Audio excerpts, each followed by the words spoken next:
Bueno, muy buenos días para todos y para todas nuevamente, para los que ya estaban, para quienes se fueron conectando en estos minutos. Bienvenidos otra vez a la clase de Derecho Internacional Público. Antes de empezar, quiero pedirles disculpas por no haber podido dictar la clase el día viernes. Eh, Me vacunaron, me aplicaron la segunda dosis de la vacuna contra el COVID hoy hace 8 días y duré casi 3 días bastante enferma, con fiebre, dolor de cabeza, dolor en el brazo, prácticamente no me podía ni levantar de la cama, entonces eso me obligó a cancelar las clases que tuve los días jueves y viernes para poderme recuperar, pero bueno, ya estamos acá, entonces pues como les dije, hoy vamos a retomar precisamente en eso, en lo que nos quedamos el miércoles anterior, pero pues antes de eso voy a darle la palabra a Nicolás para que Nicolás nos haga esa pequeña relatoría de la sesión que tuvimos hace 8 días. Nicolás, buenos días. Buenos días, profe. Bueno, en la última sesión tratamos los antecedentes del derecho internacional público, partiendo desde el Tratado de Westfalia en 1648, donde los países europeos delimitaron sus fronteras. Allí damos la primera noción de lo que es conocido como el Estado moderno, el Estado que tiene ciertas características y cierta identidad internacional. Vemos seguido de dicho tratado dos conflictos mundiales, el primero que comienza en 1914, donde vemos claramente las alianzas entre determinados estados para proteger sus intereses, y un segundo conflicto en 1939, cuando cae Alemania, donde surge la ONU como garante. Y a continuación tratamos el derecho consuetudinario, el cual es como fuente auxiliar de la ley o la norma basado en unos usos y en unas costumbres, que dicha costumbre, para que llegue a ser fuente de ley o de derecho, debe contar con tres características principales, que es el uso continuo y generalizado, una conciencia de obligatoriedad y cierta antigüedad. Y para que sea considerado como derecho internacional, debe contar con la aceptación general, una duración y una convicción jurídica. Y ahí ya pasaríamos a los fuentes y principios generales que dejamos anunciados. Gracias, Nicolás, por ese recorderis de lo que hicimos la semana anterior. Hoy, como lo dijo Nicolás, vamos a arrancar entonces con las fuentes y los principios del derecho internacional público. Y estas son las fuentes que dotan de piso al derecho internacional público para que pueda actuar en todas las relaciones entre los estados nacionales. La primera es la costumbre internacional, que ya la vimos la semana anterior. El segundo son los tratados internacionales, los principios generales del derecho, la jurisprudencia y la doctrina jurisprudencial, algunos principios básicos del derecho internacional y la jurisprudencia de la Corte Internacional de la Haya. La Corte Internacional, ojo, no es lo mismo que la Corte Penal Internacional, que también tiene su sede en la ciudad de La Haya, en Holanda. Entonces vamos a verlos un poco más detalladamente cada uno de estos. Pues la costumbre internacional, como ustedes ya lo saben, como Nicolás se los acaba de recordar y como lo vimos la semana pasada en clase, es esa forma primaria de manifestarse una comunidad y está formada por un conjunto de reglas que son observadas de hecho y que deben tener unas características o que deben cumplir unos requisitos para ser norma, para ser considerado norma. ¿Cuáles son esos requisitos que debe tener la costumbre para ser considerado norma? Que los hablamos la semana pasada en clase. ¿Quién quisiera recordárselos a sus compañeros y recordármelos a mí? El uso repetitivo y generalizado, Sí, eh, y la antigüedad que se tiene, como los precedentes. muchas gracias, María Camila. Así es, para que una norma sea considerada costumbre o para que una práctica repetida sea considerada o sea tenida en cuenta como costumbre, debe tener una antigüedad, debe tener un uso repetitivo y generalizado por parte de una comunidad y la aceptación de la misma como norma internacional. Los tratados internacionales pues son acuerdos entre estados o entre sujetos de derecho internacional público, no necesariamente estados, también organizaciones internacionales, que están encaminados a regular el comportamiento recíproco de estos actores. Los tratados internacionales pueden ser, por ejemplo, un ejemplo en este momento pueden ser los tratados fronterizos, los tratados de libre comercio, los tratados medioambientales, todo este cuerpo normativo que firman los estados nacionales con su voluntad, bajo su voluntad para regular sus relaciones con otros actores o con otros sujetos de derecho internacional. Los principios generales del derecho son aquellas exigencias éticas inmediatamente aplicables en orden a las relaciones internacionales de cada época o situación histórica. Un principio general del derecho internacional que siempre tenemos que tener claro es el de pacta sunt servanda, que quiere decir que todos los tratados deben ser respetados y cumplidos. Cuando un Estado nacional firma un tratado, se compromete, así no haya una norma punitiva que lo obligue, así el tratado no diga, es que si Colombia no cumple tal tratado, lo vamos a castigar. El Estado se ve obligado a cumplir estas normas. ¿Por qué? Porque acuérdense, nuevamente lo repito, lo que he repetido desde que empezamos este curso, el derecho internacional nace de la voluntad de los Estados. A los Estados nadie los obliga a firmar un tratado internacional. Entonces, el hecho de firmarlo ya implica que tú te estás comprometiendo a cumplirlo.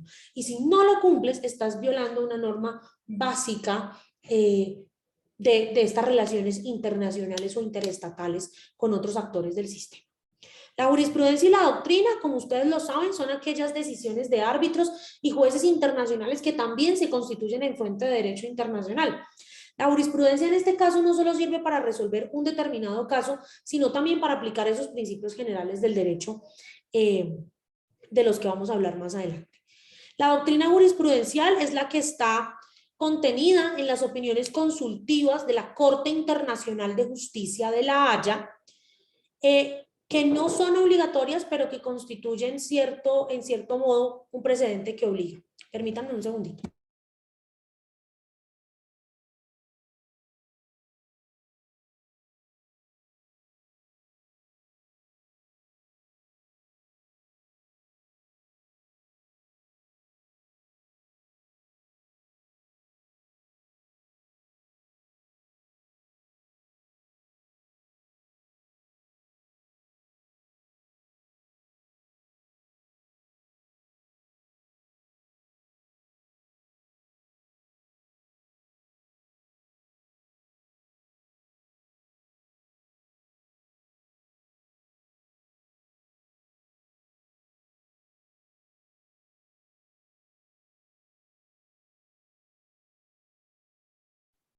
Qué pena con ustedes que mi computador se trabó un momento.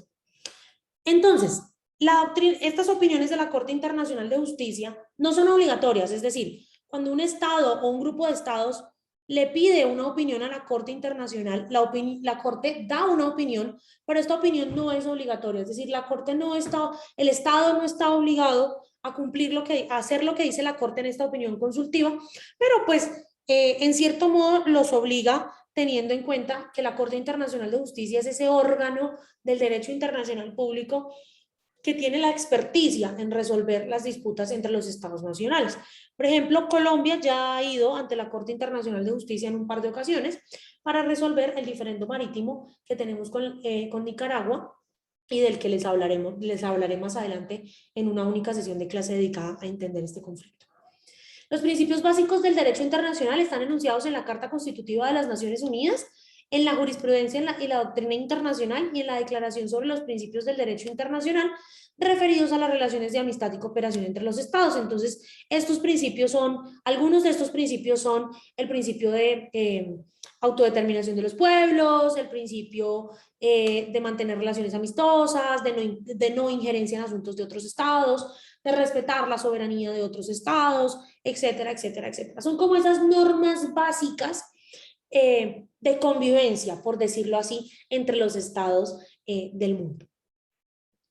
Y pues nuevamente la jurisprudencia de la Corte Internacional de Justicia aquí sí es de obligatorio cumplimiento lo que diga la Corte Internacional de Justicia, puesto que son los fallos que da la Corte a los casos que se le presentan, no como en el caso de las opiniones consultivas o de la doctrina jurisprudencial, sino que aquí ya es de obligatorio cumplimiento y la Corte Internacional de Justicia puede tomar estos casos como precedente para dictar nuevos fallos o para regular las relaciones de los estados nacionales de acuerdo a lo que se le presenta, a lo que le presenten los estados en determinados casos. Por ejemplo, en el caso del diferendo marítimo entre Colombia y Nicaragua, una de las bases en las que se fundamentó el fallo de fondo de la Corte del año 2012 fue en un fallo previo que tuvo, que dictó la misma Corte en un caso previo entre Nicaragua y otro de sus vecinos, a quien Nicaragua también decidió demandar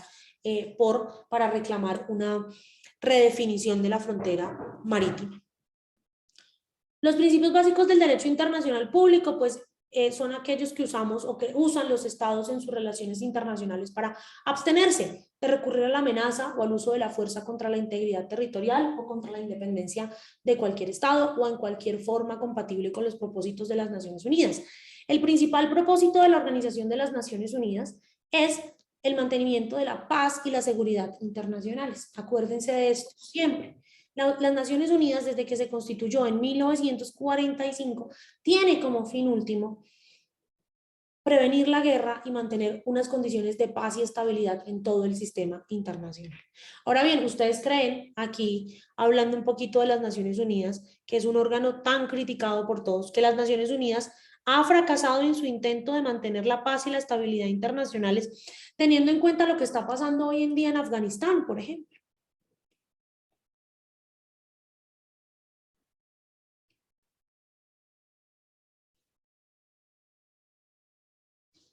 Nadie quiere participar hoy.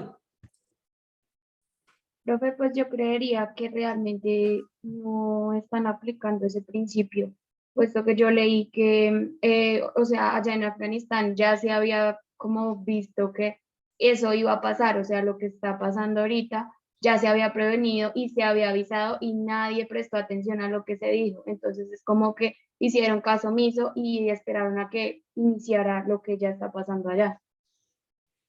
¿Pero la responsabilidad es solo de las Naciones Unidas o la responsabilidad también es del propio pueblo afgano o quizá de las potencias internacionales que precisamente se metieron a Afganistán hace 20 años con el fin de restablecer la democracia en este país?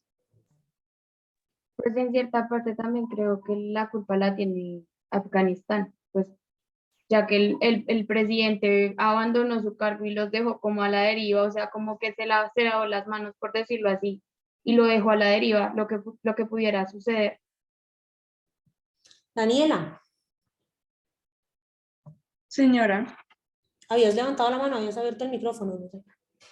pues yo iba a decir algo similar a lo que dijo la compañera, pero pues digamos que yo creo que, bueno, sí, obviamente eso es culpa del Estado y también pienso yo que es culpa como de la misma gente. No sé, tal vez de pronto si ellos hubieran hecho algo antes de que, digamos, de todo esto que está pasando, se hubiera podido omitir, digamos, tanta violencia y pues, digamos, las tantas prohibiciones que se ve en ese país.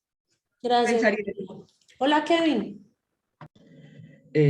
Por mi parte, yo creo que la culpa no radica tanto en Afganistán, ya que tendríamos que ver su historia para comprenderla y ver que es un país ficticio creado por las potencias. Entonces, entraríamos a ver que fueron las potencias las que llegaron a dañar todo y a poner gobiernos, a poner dictadores, y por esto fue que los grupos subversivos comenzaron una lucha continua por el poder.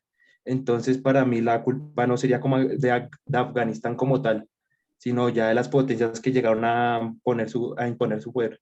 Y frente a la ONU, pues hemos visto que históricamente nunca ha actuado cuando se la ha necesitado.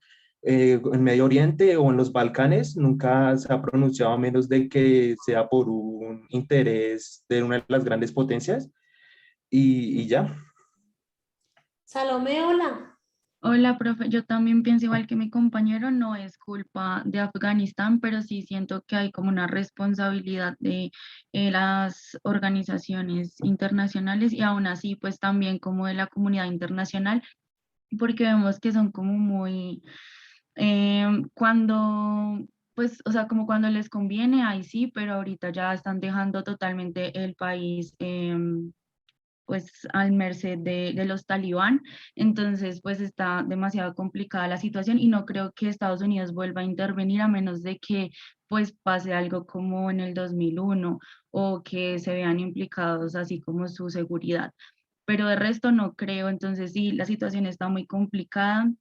Y vamos a ver que la van a manejar como una crisis humanitaria más, pero no va a haber nada de fondo, como soluciones que yo vea como que se vayan a ver en un tiempo corto. Esperemos que sí y que intervenga alguien, porque la ONU, de verdad, o sea, siento que sí hay responsabilidad por parte de la ONU, pero no va a intervenir a menos de que Estados Unidos, pues también entre otra vez con sus tropas o algún país de potencia. Hola, Laura. Buenos días, profe. Pues en realidad yo lo que creo no es que haya responsables de los hechos, sino los juegos de intereses que hay. ¿A quién le conviene que? En principio yo tenía entendido que Estados Unidos estuvo presente, era por el petróleo, su interés era el petróleo que posee Afganistán y no tanto en resolver el conflicto de fondo, ya que no hay una institución, no hay un sistema, no hay un orden para que los estados digan, bueno, vamos a resolverlo de manera pacífica, sin algo de por medio, sin un interés. Gracias, Laura. Hola, Mariana. Buenos días, profe, y buenos días. Pues yo estoy de acuerdo con mis compañeros. Pues siento que lo que está pasando en Afganistán es como una problemática social y de derecho internacional humanitario pues muy grave. Realmente creo que Estados Unidos tampoco se puede como lavar las manos y echarle toda la culpa, por decirlo así, al pueblo pues de Afganistán y tampoco al gobierno porque pues no creo que sea casualidad que ellos retiren sus tropas y los talibán pues asuman todo el poder del país. Entonces, pues digamos que también hay una responsabilidad ahí. Y pues con respecto a la ONU, no sé, siempre siento que hay como un conflicto entre la soberanía y la autonomía de los pueblos, por ejemplo, en Ruanda. Como que siempre se limitan a actuar hasta que no pasen cosas demasiado graves y después cargan como con culpas, digamos, en Ruanda por no haber actuado antes o en otros escenarios de vulneración pues, de los derechos. Entonces creo que no han desarrollado muy bien las políticas y creo que siempre pues se limitan mucho. El No principal sé. ejemplo es la creación del Estado judío.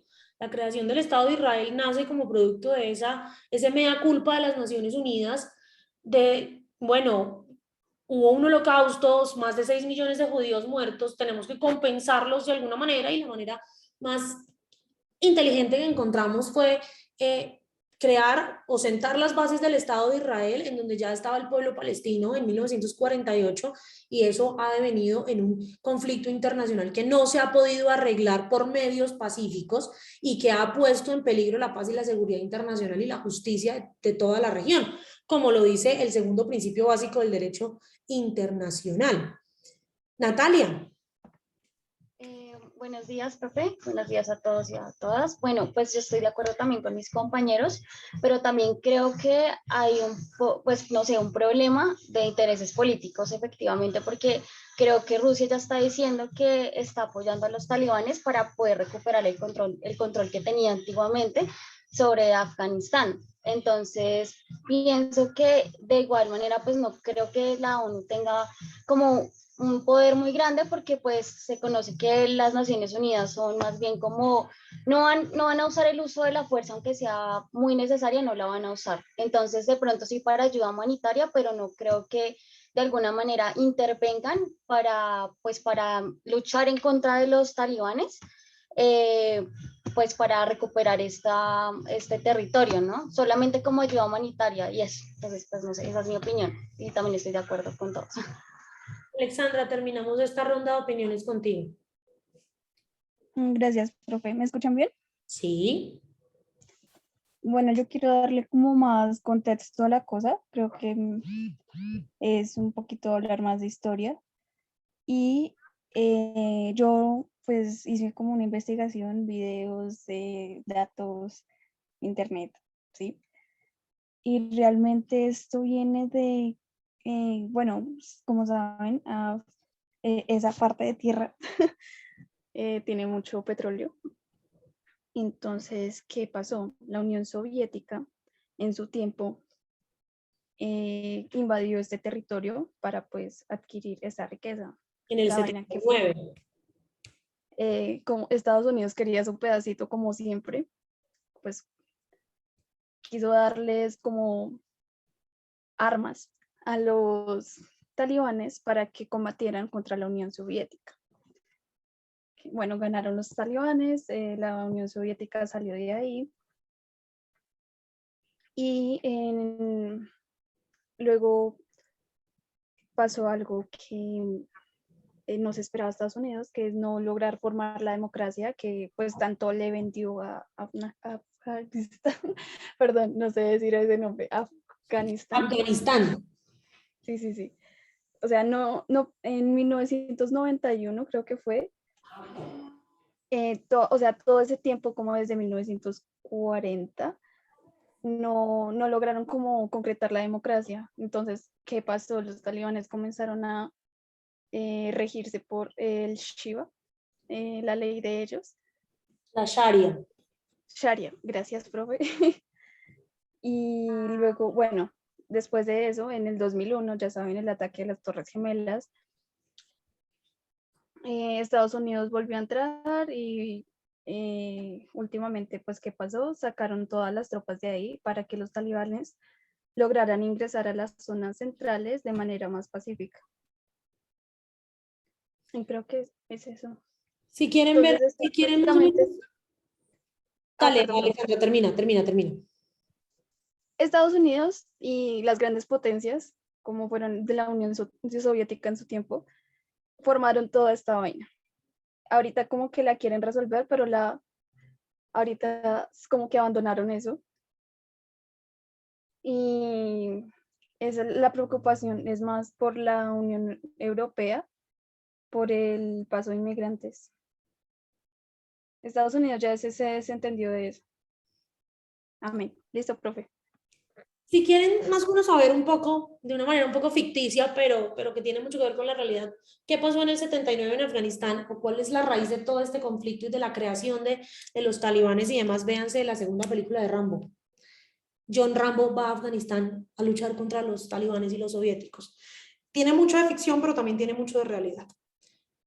Además de los 1 millón de documentales que hay en este momento circulando en internet. Sí, Sergio, Joe Biden dice que pues no está dispuesto a sacrificar sus tropas porque es que los que tenían que quedarse a defender la democracia afgana fueron los primeros que salieron corriendo.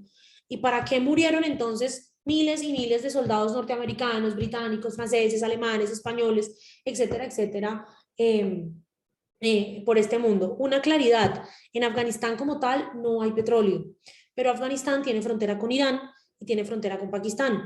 Ambos países son productores de uranio enriquecido que pueden generar armas nucleares. Entonces, el control de Afganistán es clave para el control de una zona del mundo que es bastante caótica, pero en la que los estados, y siguiendo con el tercer principio de derecho internacional, no tienen los demás estados la obligación de intervenir en asuntos que son de la jurisdicción interna de estos estados, a menos que pongan en riesgo la paz y la seguridad regionales, que es lo que pasa en el caso afgano.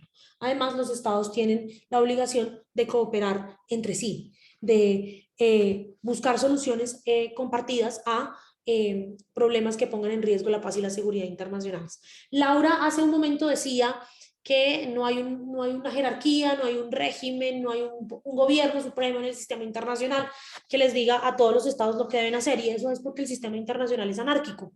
Entendiendo la anarquía no como desorden, sino como la falta de un orden rector, de un principio rector que regule las relaciones entre los estados. Entonces, por eso a los estados nadie les puede decir qué tienen que hacer y qué no tienen que hacer.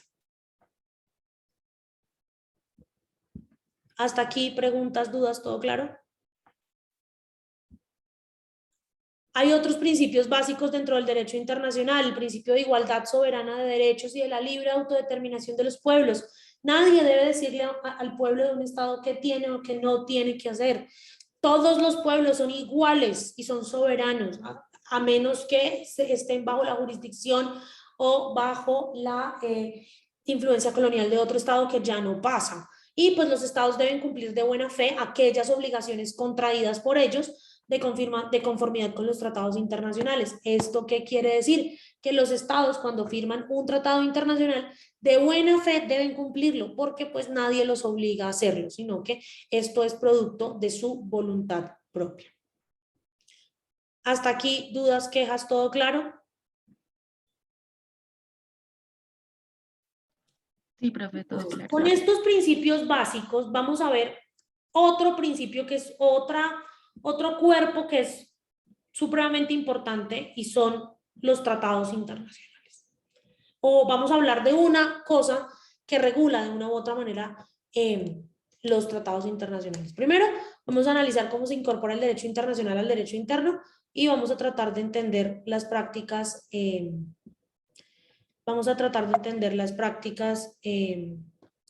de la Convención de Viena para el derecho de los tratados. Entonces hoy vamos a hablar de la incorporación del derecho internacional en el derecho interno y de la Convención de Viena para el derecho de los tratados. Y el viernes vamos a centrarnos en estudiar a todos y cada uno de los sujetos del derecho internacional público. Pregunta para todos y todas. ¿Ustedes creen que el derecho internacional debe primar sobre el derecho interno, o por el contrario, el derecho interno es más importante que el derecho internacional? Tómense un minuto para reflexionar sobre esa pregunta, porque quiero escuchar a 2 o 3 personas que reflexionen sobre ella.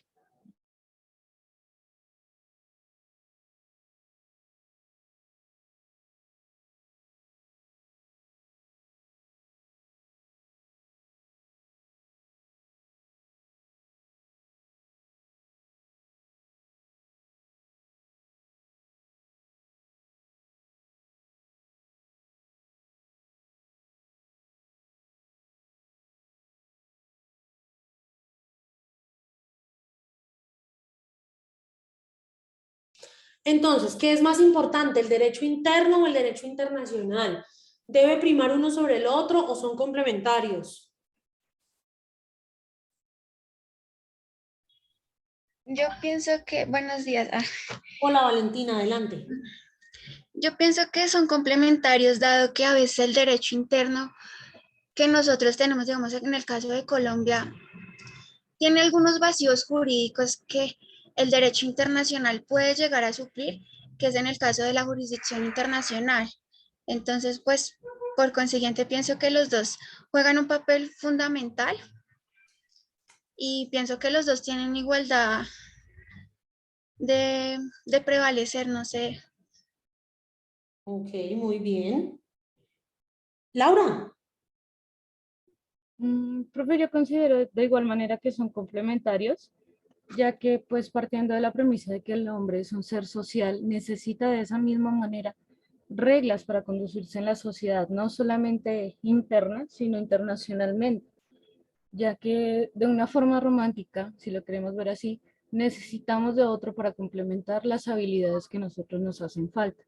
Y de esta manera se positivizan para que haya esa interacción tanto entre naciones como entre personas. Correcto. Mariana. Buenos días. Pues yo creo que también se complementan, digamos, en las lecturas. Primero se establecieron, digamos, los imperios en las lecturas que nos enviaste, y después esos imperios, pues, establecieron tratados entre ellos para comercio, para pues, establecer límites territoriales, entonces creo que se complementan, no hay como la existencia del uno sin el otro, sin embargo, sí resaltaban como en las lecturas que el derecho internacional y los sujetos, digamos, de derecho internacional público dependen de, pues, de la existencia del derecho interno. Entonces, pues, creo que es un poco más importante el derecho interno, pero sin embargo, sí se complementa. Hay dos teorías que hablan de la incorporación del derecho internacional al derecho interno. El derecho internacional es fuente de derecho constitucional porque sus preceptos regulan aspectos y asuntos fundamentales de la funcionalidad del Estado en su relación con otros estados o con otros sujetos de derecho internacional. Pero tradicionalmente el derecho interno, el derecho constitucional local, ha tenido una serie de desconfianzas, de recelos respecto del derecho internacional público. ¿Por qué? Porque se considera, o sobre todo los países de lo que se llama el sur global, el tercer mundo, los países subdesarrollados, como quieran llamarlos, consideran que el derecho internacional está directamente regulado por las potencias dominantes, que fue desde las potencias dominantes, entiéndase Francia, Estados Unidos, Inglaterra, desde donde se dictaminaron y desde donde se expidieron las normas de derecho internacional público. Lo que querría decir, de acuerdo a estos críticos del derecho internacional, del derecho internacional, que el derecho internacional es una nueva forma de colonialismo de las potencias hacia nosotros. Pero aún así, pues no podemos desconocer la existencia del derecho internacional, no podemos desconocer la importancia del derecho internacional y por eso hay dos dimensiones desde las que podemos hablar de la incorporación del derecho internacional al derecho interno. Una dimensión es la dimensión positivista y la otra dimensión es la dimensión doctrinal. La dimensión positivista analiza la respuesta que ofrece cada uno de los ordenamientos jurídicos, tanto el interno como el internacional, acerca de la forma en la que se integran las normas internacionales en el ordenamiento jurídico y qué posición tiene esta norma internacional en el sistema jurídico estatal. ¿Esto qué quiere decir? ¿Es la norma internacional más importante que, por ejemplo, la constitución de cada país? ¿O es la norma o va la norma internacional después de la constitución o después de las prácticas de derechos humanos? Esta dimensión positivista lo que ha buscado es, gracias a diversos teóricos, a diversos autores como Bobbio, Sartori y otros, entender cómo se incorpora el derecho internacional en el derecho interno. Sí, no desconociendo, que el derecho interno es lo más importante porque es el que regula el orden jurídico de cada uno de los 190 estados que hay en el mundo o más y que es totalmente diferente. Y pues la dimensión doctrinal pues es la que está ligada a la doctrina o a la jurisprudencia y doctrina para entender que el derecho internacional no está ni por encima ni por debajo de las normas internacionales, sino que es de las normas nacionales, sino que es un par. Es decir, internacionalmente se ha considerado que el derecho internacional no debe ser ni superior ni inferior a cada uno de los ordenamientos jurídicos nacionales de los diferentes estados del mundo, sino que, como dijo Laura, como dijo Mariana, como pues dijeron todas las personas que hablaron, deben ir de la mano para complementarse en la regulación de esas relaciones entre los diferentes sujetos del derecho internacional. Aquí, cuando hablamos de esos diferentes sujetos, en su gran mayoría hacemos referencia a los estados. ¿Por qué a los estados? Porque son los más importantes y porque es desde donde se desprende ese ordenamiento jurídico. Pero como lo vamos a ver el viernes, hay otros estados, hay otros sujetos de derecho internacional, que también tienen esas capacidades para cumplir obligaciones y para ser sujetos de derechos y de deberes a nivel internacional. Así pues, hay dos teorías para hablar de la incorporación del derecho internacional al derecho interno. Dos teorías de las que creo que ya pudieron leer algo o lo vieron en el video que vimos en la primera clase. La primera es la teoría dualista. La teoría dualista nos dice, vean, hay dos órdenes jurídicos distintos y están separados el uno del otro. El orden jurídico nacional y el orden jurídico internacional. Esto quiere decir, hay dos derechos, el derecho nacional y el derecho internacional. Y estos dos derechos tienen principios y fuentes distintas. ¿Por qué? Porque el derecho internacional regula las relaciones entre los estados, entre Colombia y Estados Unidos, Colombia y Francia, Colombia y Venezuela, Colombia y la Santa Sede. Y el derecho interno regula las relaciones entre las personas, entre los stakeholders del Estado, para hablar desde un punto de vista más administrativo, desde el punto de vista de regula las relaciones del Estado y todas aquellas personas que habitan en él, sean personas naturales o personas jurídicas. Y para eso el derecho también tiene el derecho comercial, el derecho laboral, el derecho penal, el derecho civil, el derecho de familia, etcétera, etcétera, etcétera. Entonces, el Estado es soberano en su orden nacional. Y este orden nacional es independiente del derecho internacional público. ¿Por qué? Porque es que resulta que el derecho internacional público nace precisamente de la voluntad de ese Estado soberano que tiene un orden nacional independiente. A ese Estado soberano que tiene un orden jurídico independiente, nadie le dice, usted tiene que hacer esto, esto, esto en materia de relaciones internacionales, en materia de regular sus relaciones internacionales.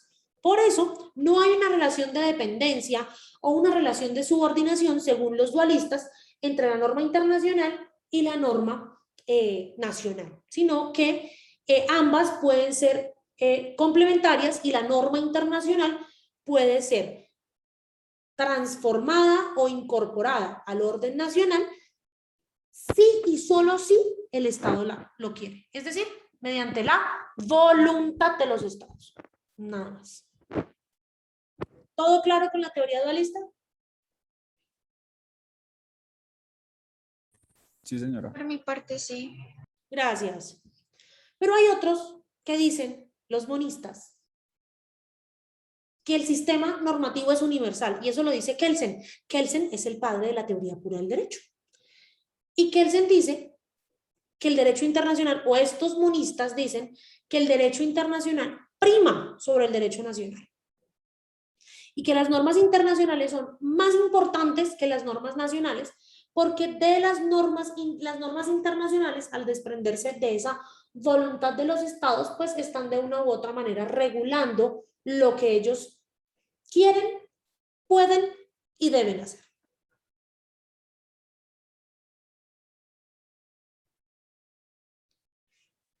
Pero para terminarlo de complicar, hay dos tipos de monismo. El monismo que dice que prima el derecho internacional, porque es un orden superior del cual dependen los sistemas jurídicos de los estados, y el monismo que dice que prima el derecho interno. ¿Por qué? Porque los monistas dicen, este equipo de monistas dicen, mire, es que el derecho internacional es consecuencia de la soberanía de los estados, es consecuencia de la voluntad de los estados. Entonces, el derecho internacional no podría existir si no existe una primacía, una jerarquía del derecho interno sobre el derecho internacional. Pregunta, ¿ustedes con qué monistas están de acuerdo? ¿Con los que dicen que prima el derecho internacional o con los que dicen que prima el derecho interno? Yo con los que prima el derecho interno, porque lo que he entendido de las lecturas es que un tratado nace por la voluntad de dos estados. Entonces, pues, tiene que existir una soberanía estatal, una voluntad para poder generar una negociación internacional. No sé si esté bien o mal, pero hasta el momento me estoy como guiando por ella. La profesora de Derecho Internacional te va a decir lo mismo. Para mí, para María Isabel Cadrasco, como estudiosa de las relaciones internacionales, el derecho internacional no puede ser superior al derecho interno. ¿Por qué? Porque es que sin derecho interno, sin soberanía de los estados, sin voluntad de los estados, no podrían existir normas de derecho internacional. Ahora bien, ¿ustedes son más monistas o más dualistas? Es decir, ¿ustedes creen que ambos se complementan o por el contrario, ustedes creen que uno prima sobre el otro? Hay 44 personas en la sala. Profe. Es divertido que todos opinaran. Hola, Julián. Profe, una pregunta. Buenos días. ¿Me escucha bien? Adelante. Sí, profe, pues es con relación a la primacía del derecho interno. Esa primacía, ¿cómo le digo? O sea, ¿influiría más si es por ejemplo, la primacía del derecho interno, es decir, de Estados Unidos, un ejemplo, que si fuera el de Colombia, o sea, Acuérdate que según las normas internacionales y las normas de derecho internacional, todos los estados somos soberanos, somos iguales y ninguno prima sobre el otro. Que en relaciones internacionales haya unos juegos de poder y haya haya unas primacías de unos estados sobre otros en términos políticos, económicos o militares, no quiere decir que la soberanía de Estados Unidos sea menos que la soberanía colombiana, por ejemplo. No sé si me hago entender.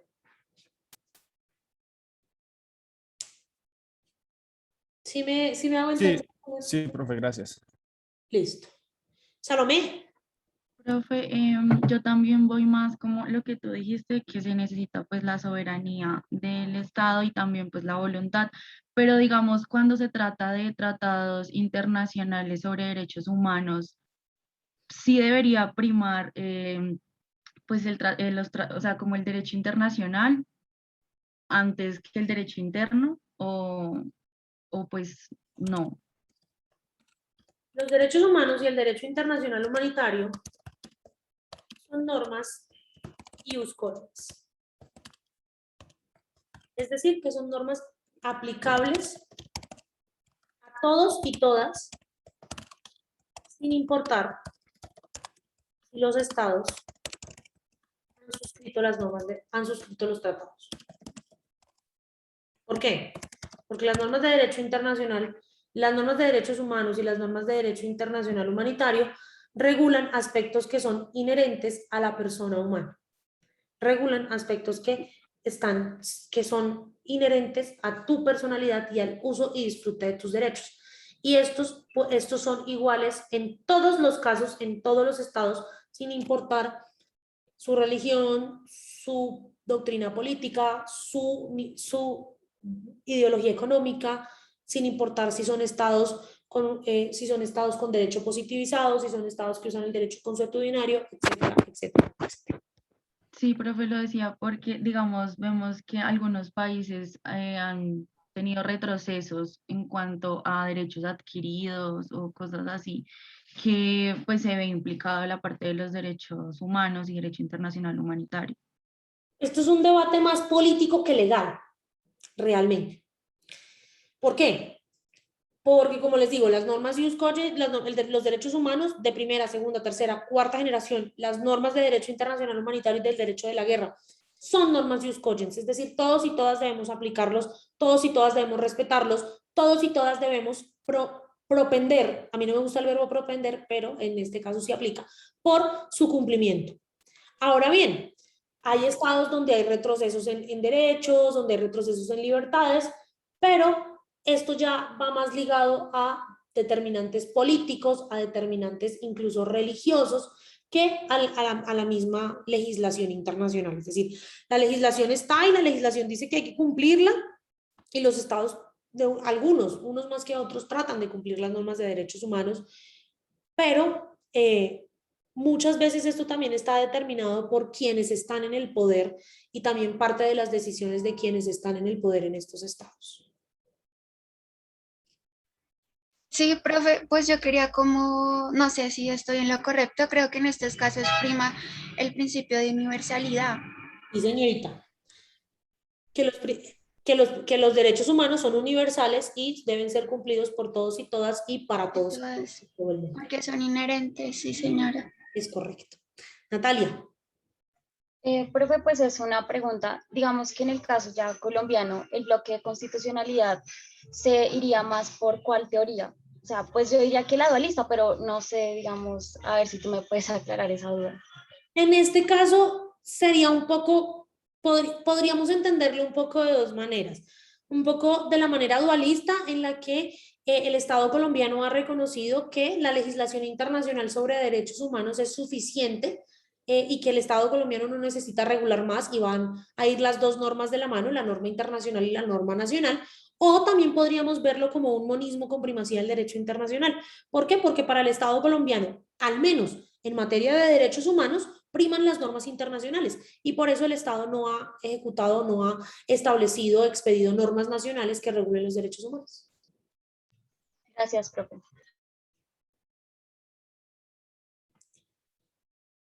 ¿Cómo son las relaciones o la inclusión del derecho internacional y el derecho interno en nuestro caso? En nuestro caso, en el caso colombiano, el derecho internacional se puede ver inmerso en el derecho nacional de tres maneras. La primera, mediante ciertas normas constitucionales. La Constitución Política del 91 regula las relaciones entre el derecho internacional y el derecho interno en los artículos 4, 9, 53, 93, 94, 214, 224, 227 y 101 de la Constitución. Por ejemplo, ya que la tengo aquí abierta en este momento. Regálenme un segundo.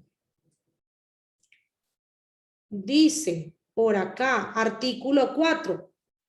La Constitución es la norma de normas. En todo caso de incompatibilidad entre la Constitución y la ley u otra norma jurídica, se aplicarán las disposiciones constitucionales. ¿Esto qué quiere decir? Esto es un monismo con primacía del derecho interno.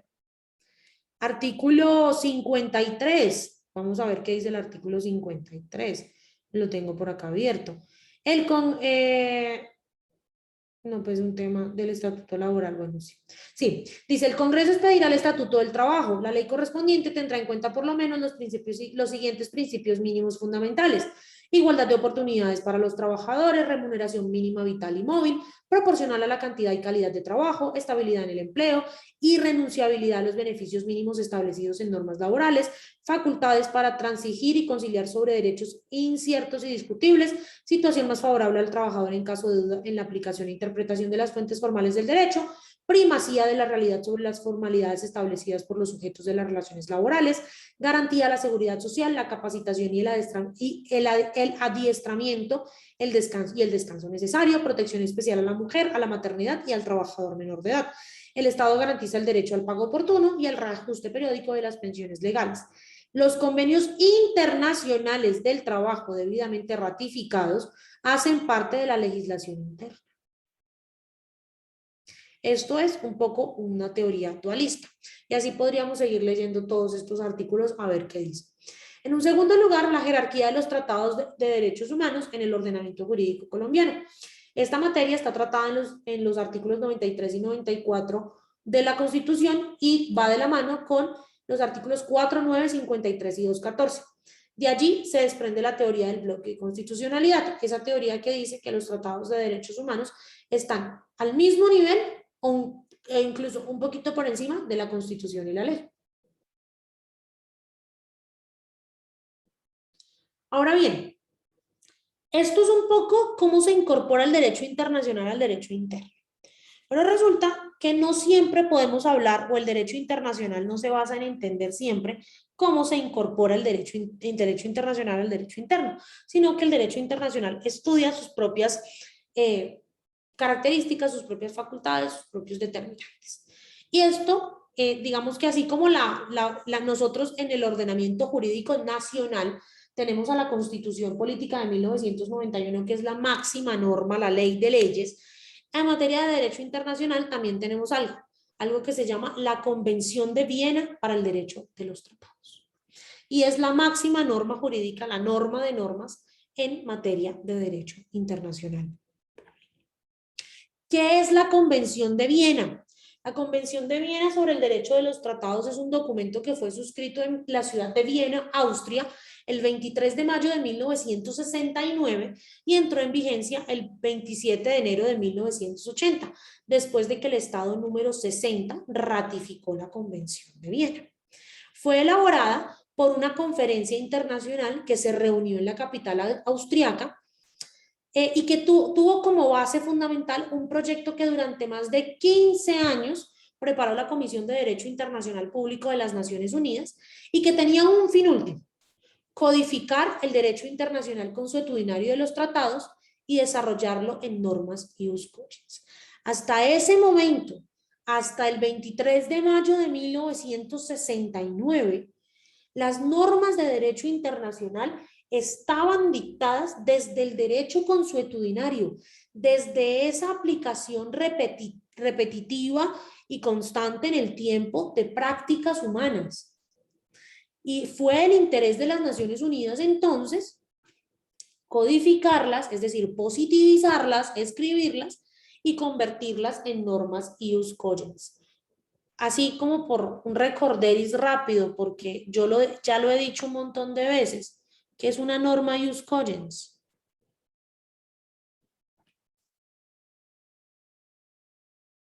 Alguien que no haya hablado hoy, alguien a quien no le conozcamos la voz.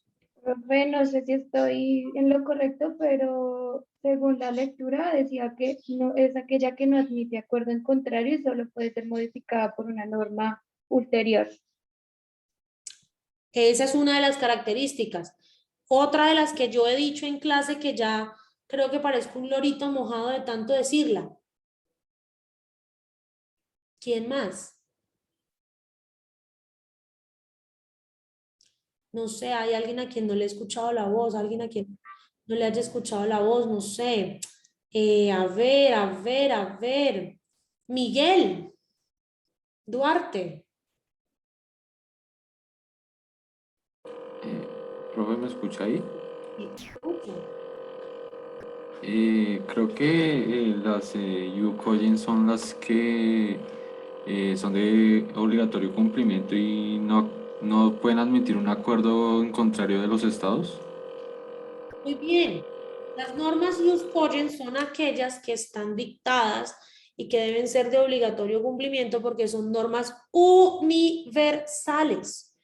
Como, nuevamente vuelvo y repito, las normas o los tratados de derechos humanos, las normas o los tratados de derecho internacional humanitario, que son inherentes a la persona y que son universales para todos y todas sin importar el orden jurídico en el que nos encontremos. Para la Convención de Viena, lo más importante es definir qué es un tratado. Así que para todos nosotros, según el artículo, y nos vamos a basar en el artículo 2 de la Convención de Viena, para decir que un tratado es un acuerdo internacional celebrado por escrito entre estados y regido por el derecho internacional, ya conste en un instrumento o en dos o más instrumentos o cualquiera que sea su denominación particular. Y aquí vamos un poco a seccionar esta definición. Entonces, un tratado es un acuerdo de tipo internacional que es celebrado por escrito entre estados, que está regido por el derecho internacional y que está regulado por instrumentos. Esos son como los aspectos clave de la definición de tratado. Es un acuerdo. Al ser un acuerdo, esto quiere decir que nace entonces, ¿de qué? De la voluntad de los estados. ¿Que es internacional? ¿Por qué? Pues porque no puede ser ese acuerdo, no puede ser regido o no puede ser hecho por, o no puede estar firmado por personas de dos del mismo estado, por ejemplo. No tendría sentido. Internacional, porque es de dos o más países. Celebrado entre estados, es decir, ningún otro miembro de ningún otro sujeto de derecho internacional puede suscribir un tratado. Por ejemplo, para irnos adelantando, ¿cuáles son los otros sujetos de derecho internacional? Los grupos beligerantes, la Cruz Roja y la Media Luna Roja, la Orden de Malta. Ellos no tienen la potestad para suscribir tratados internacionales. Está regulado por derecho internacional, es decir, por los principios fundamentales, por las fuentes del TIP. Y tiene instrumentos. ¿Cuáles instrumentos? Y los instrumentos de ratificación, de consignación, ya esos los vamos a ver más adelante, pero son como esos documentos que nos dicen cómo se va a llevar a cabo el cumplimiento de ese tratado. Entonces, esta definición puede ser pregunta de parcial. Un tratado es entonces un acuerdo internacional celebrado por escrito entre estados y que está regido por el derecho internacional público, ya conste en un instrumento único o en dos o más instrumentos conexos y cualquiera que sea su denominación particular. Y lo dividimos como en estos aspectos clave. Súper claro que es un acuerdo, un tratado, ¿cierto? Por mi parte, sí, profe. Gracias, Yo Valentina. tengo es una duda, es que en una lectura pues salen las clasificaciones de los tratados y algo que me causó curiosidad es que en los tratados de forma simplificada, como tal en Colombia, se deben ser aprobados parlamentariamente de acuerdo al artículo 76. Y los acuerdos de forma simplificada deben ser aprobados por el Congreso y no requieren aprobación parlamentaria. O sea, no sé cómo, no sé si de pronto me esté adelantando. Te estás pero no, adelantando porque ahorita vamos a ver qué tipos de tratados hay. porque no encuentro cómo, o sea, como no entiendo bien cómo las diferencias, porque son similares, pero tienen como procedimientos diferentes. O sea, no entiendo esa partecita. No sé si de pronto en la lectura se confundieron, porque todos los tratados internacionales, al menos en Colombia, deben tener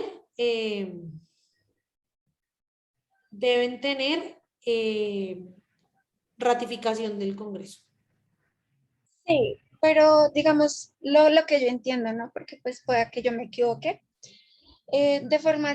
Los tratados de forma simplificados, o sea, deben estar aprobados parlamentariamente según el artículo 76 y ya, pues lo que entiendo los otros deben ser aprobados por el Congreso y no siempre se requiere una aprobación parlamentaria, pero creo que me estoy adelantando. En el caso colombiano, de hecho, Colombia casi nunca firma acuerdos simplificados. Precisamente porque la misma Constitución y la misma Corte Constitucional en su jurisprudencia dicen que todos los acuerdos internacionales deben ser ratificados por el Congreso para ir de acuerdo a la Constitución y la ley. Quizá los únicos acuerdos simplificados que Colombia ha firmado y que no necesitan ratificación ante la ley por el tema del bloque de constitucionalidad son los de derechos humanos. Esa era como la duda que tenía, porque pues en la Constitución dice que deben ser aprobados por el Congreso.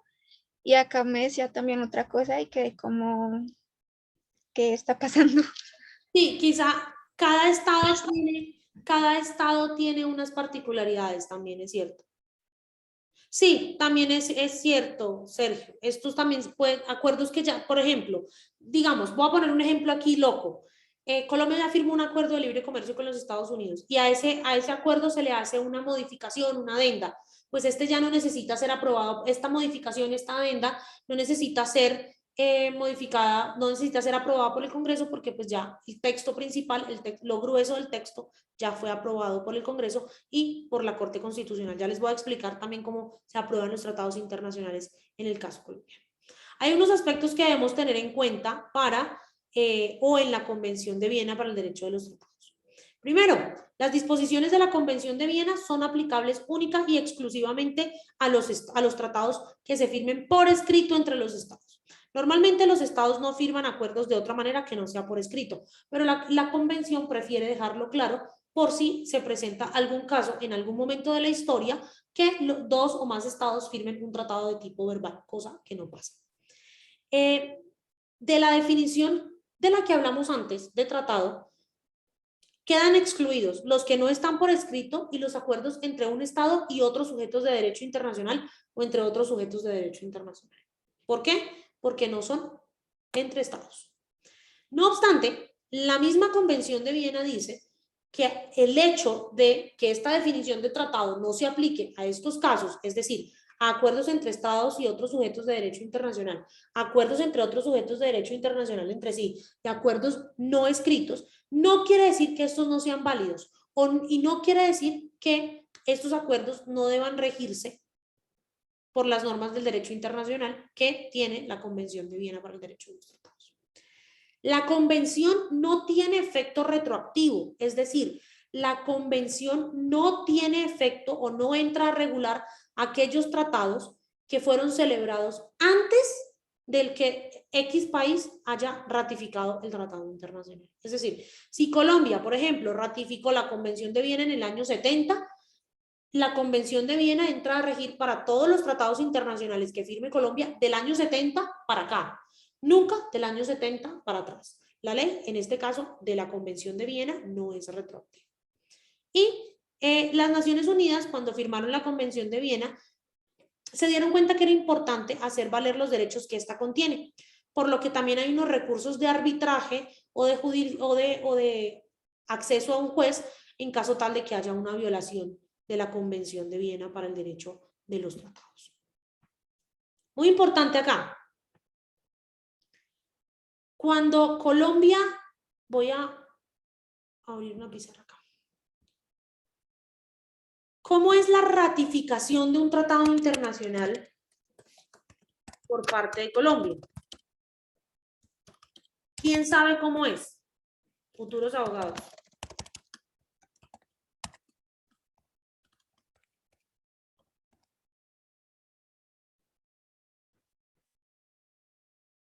¿Ninguno?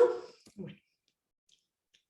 Una vez el tratado se negocia y se firma, este tratado es depositado ante las comisiones segunda de Cámara de Representantes y de Senado. En la comisión segunda de Cámara, primero pasa por la comisión segunda de Cámara, que es la Comisión de Asuntos Internacionales o la Comisión de Relaciones Internacionales. En la comisión segunda de Cámara,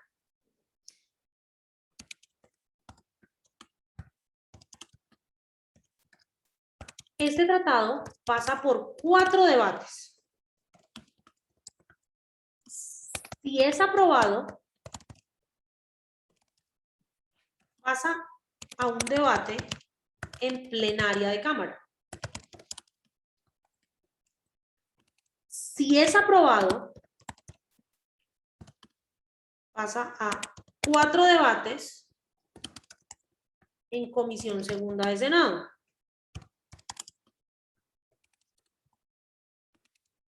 Si es aprobado,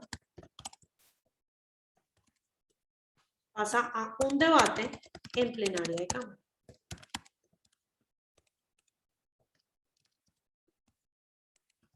Si es aprobado, pasa al 6º paso, que es el más importante, a la validación de la Corte Constitucional. ¿Por qué los tratados en Colombia pasan a validación de la Corte Constitucional? Porque la Corte es quien determina si están ajustados a la Constitución Política de 1993. Si la Corte dice, sí, este tratado está validado, es aprobado, y está de acuerdo a la Constitución, pasa a sanción presidencial. Y sabemos que es efectivo una vez está en la Gaceta Oficial.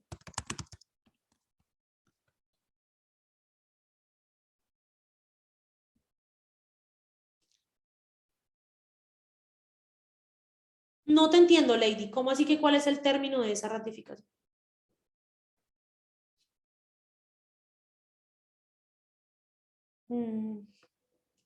No te escuché, no sé si puedes abrir tu micrófono, por favor. O puedes escribirme.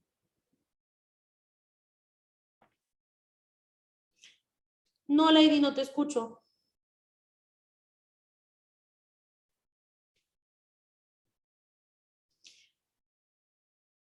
Si quieres, escribe la pregunta.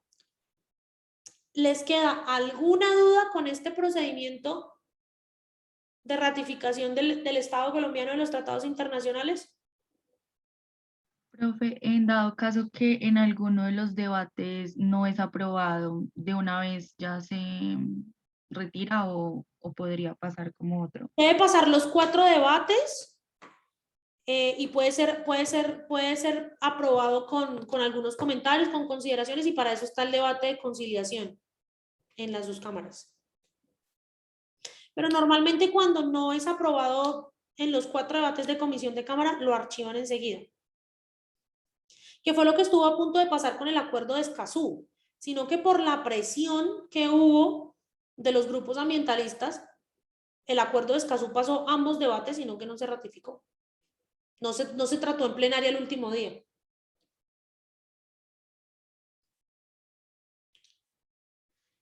No, Lady, no hay un tiempo determinado. Cada estado es libre de ratificar el acuerdo internacional firmado en el momento en el que lo considere necesario. No es necesario que haya, o el mismo tratado no dice este tratado debe ser aprobado o ratificado en un término superior a 40 días, 50 días. No. Cada estado es libre y autónomo de ratificar los tratados internacionales en la medida en la que su jurisprudencia y su necesidad también de que ese tratado le aplique al Estado Nacional. Hasta aquí, preguntas, dudas, quejas, comentarios. ¿Todo claro? Por mi parte, sí, profe. Ahora bien, es momento de que hagamos una pequeña actividad. Voy a compartirles un momento mi pantalla del campus virtual.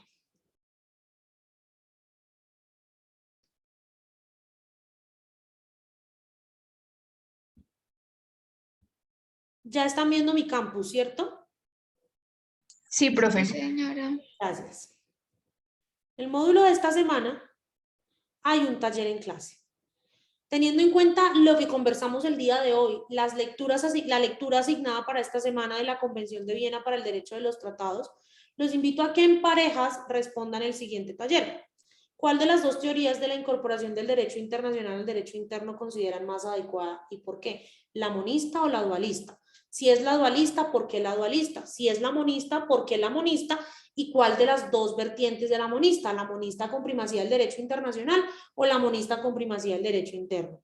¿Qué es el bloque de constitucionalidad y cómo lo vemos reflejado actualmente en Colombia? ¿Qué es la Convención de Viena para el Derecho de los Tratados? ¿Y cómo cumple Colombia la Convención de Viena para el Derecho de los Tratados? Para entregar ese taller, que quiero que lo empiecen el día de hoy, van a tener hasta el próximo miércoles a las 11 de la mañana. Pero quiero que aprovechen este momento para que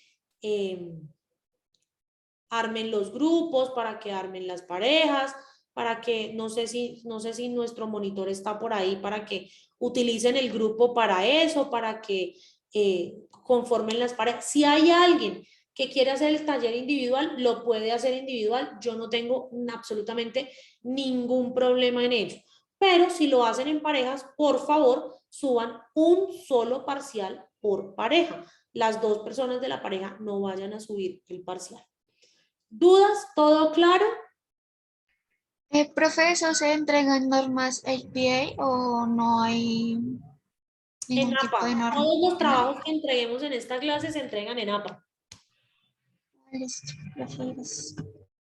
¿Dudas, quejas, comentarios? ¿Todo claro? Profe, una duda, ¿estas diapositivas las vas a subir?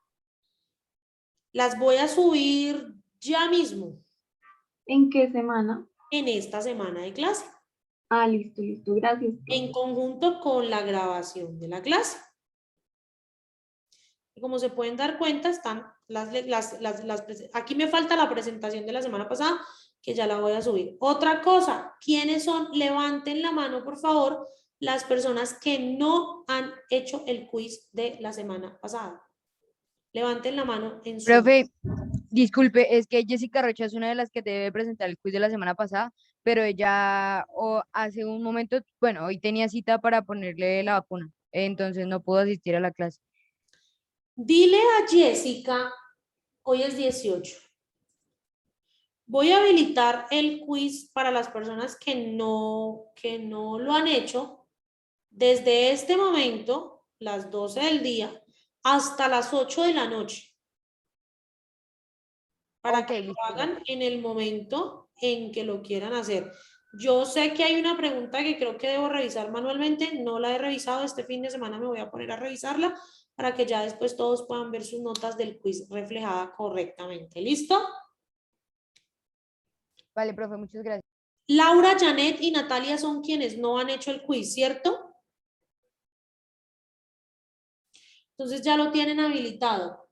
Nosotros nos vemos el viernes. Yo los dejo para que para que hablen en el grupo, busquen su pareja, para que se pongan de acuerdo en cómo hacer el taller, etcétera, etcétera. Nosotros nos vemos el viernes. Pregunta, ¿quién quiere hacer el viernes la relatoría de esta sesión?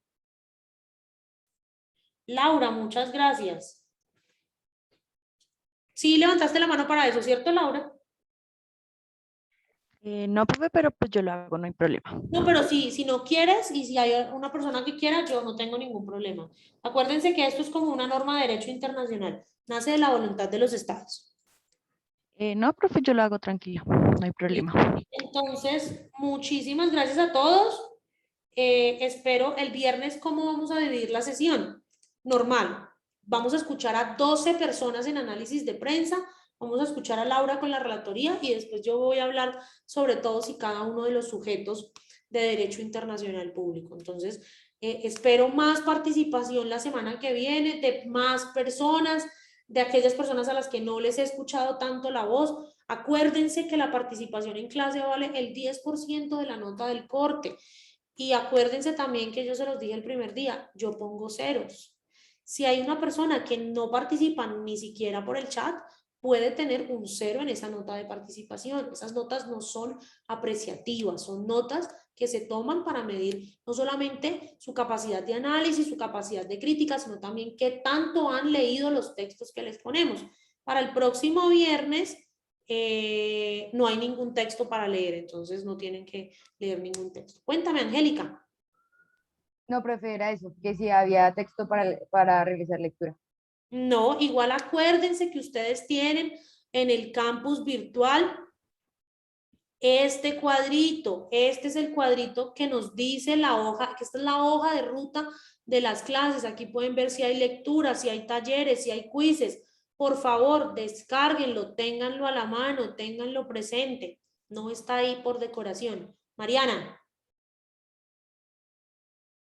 Profe, una pregunta. ¿El taller lo subimos en PDF o en Word? En PDF. Vale, muchas gracias. Bueno, chicos, si no hay más preguntas, por favor, entonces utilicen el grupo de WhatsApp que creó Santiago, nuestro monitor, para que busquen parejas, para que si no se conocen todos con todos, para que aprovechen para conocerse y hacer alguna pareja. La persona que lo quiere entregar individual, por mí, no hay ningún problema. Yo les deseo... ¡Apa, Angélica! De hecho, si buscan en la biblioteca de la universidad, ahí hay un manual de una guía de uso de normas APA. Yo les deseo a todos un feliz miércoles y nos vemos el viernes a las 11 de la mañana. Chao a todos. Gracias, profe. Gracias, profe. Gracias, profe, hasta luego.